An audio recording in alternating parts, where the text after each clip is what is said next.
Welcome, Greg and Sue. I'm so glad to be talking with you about the ministry that you do through LUCHA and through CBF missions.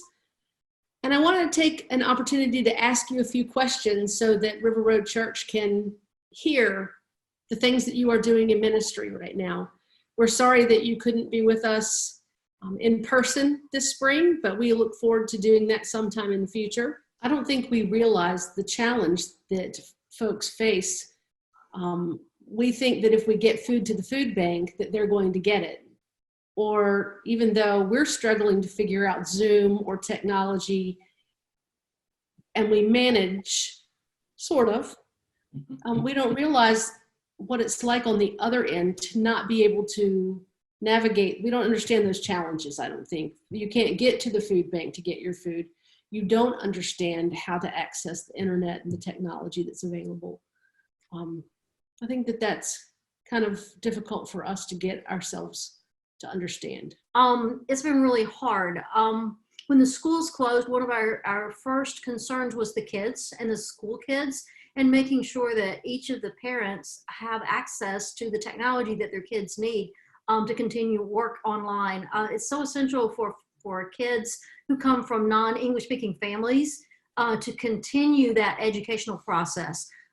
Because they're not necessarily getting exposure to English at home, especially the younger kids.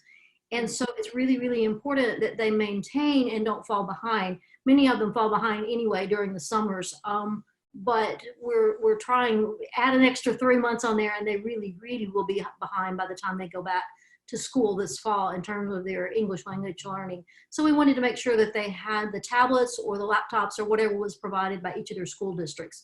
And we deal with about 3 different school districts here, and they're all on different schedules. And so it's been very interesting to kind of balance those needs and help get the technology into the hands of the kids in their homes.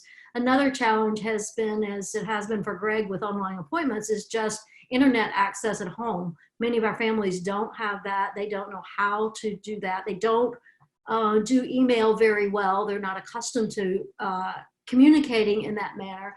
And so just the learning curve for them has been huge, and many things that they're not familiar with, and they're just overwhelmed by a lot of that. So learning how to do things in new and different ways has definitely been a challenge for us. We continue to reach out to really the most vulnerable, the families who lack transportation, who are lower income, who have limited English capacity, and who really can't go to the food bank and go through the drive-through on Thursday afternoons at the food bank because they don't have the transportation.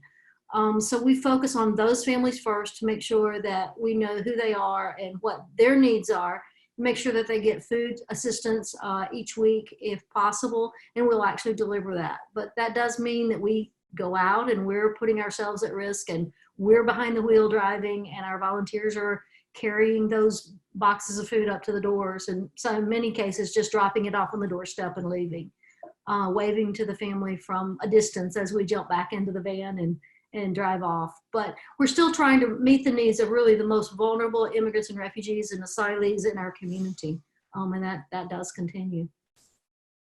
Another point on food and the food bank issue is the kinds of food that are accessible through the food bank. And there's generally a lot of canned goods that are given out and other types of things that we as Americans really appreciate and are great for our kids when they're home and they need to make a meal by themselves or whatever. But some of the staples of the Latino immigrant diet are rice and beans, dry beans, maseca, which is tortilla mix. Things like that are really, really important. And it means that they can make a basic, nutritious meal for their family that's filling and that's cheap, that's very economical. Whether or not they have any meat or whether or not they have any veggies or anything to go with it, that will provide them with a meal. And we constantly ask people within the community, what do you really, really need? And these are the items that keep popping back up. That along with cooking oil, and those are the items that really aren't available at all through the food bank. And so one of the things that we're doing and stressing in our community is asking churches and organizations to either donate money for us to be able to purchase those or to do a food drive and collect those things as they find them in their stores, for a while there were limits on how many of each product that you could actually buy, and it's really difficult for our folks. And for some of our folks, when they come from countries where they've seen truly where there is nothing left on the shelves to buy, or they've gone through a war, or they've gone through difficult times in their countries, they tend to be very panicky when they see the familiar products that they're used to making a meal with disappear.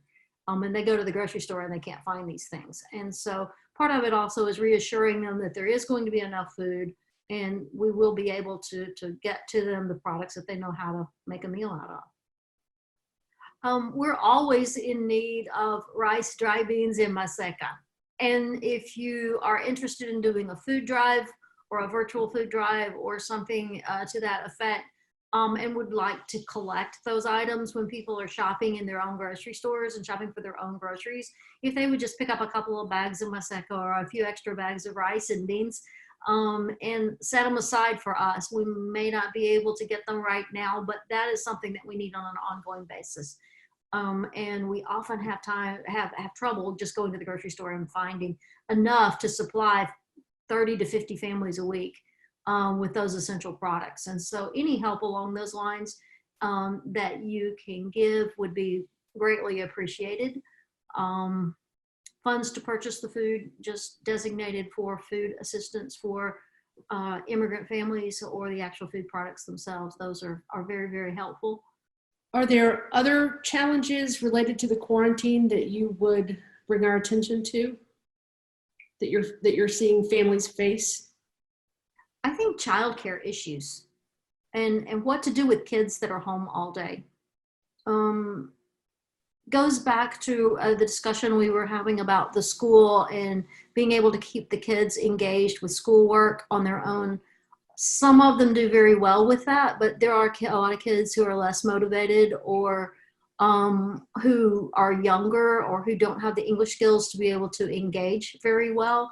And I think parents are very overwhelmed with having them back at home all day and feeling like, well, I'm responsible for my child keeping up at school. I have a larger degree, I share a larger degree of the load. And how to manage that for parents. They're fine with babysitting and, if you will, or keeping their kids at home and keeping them entertained.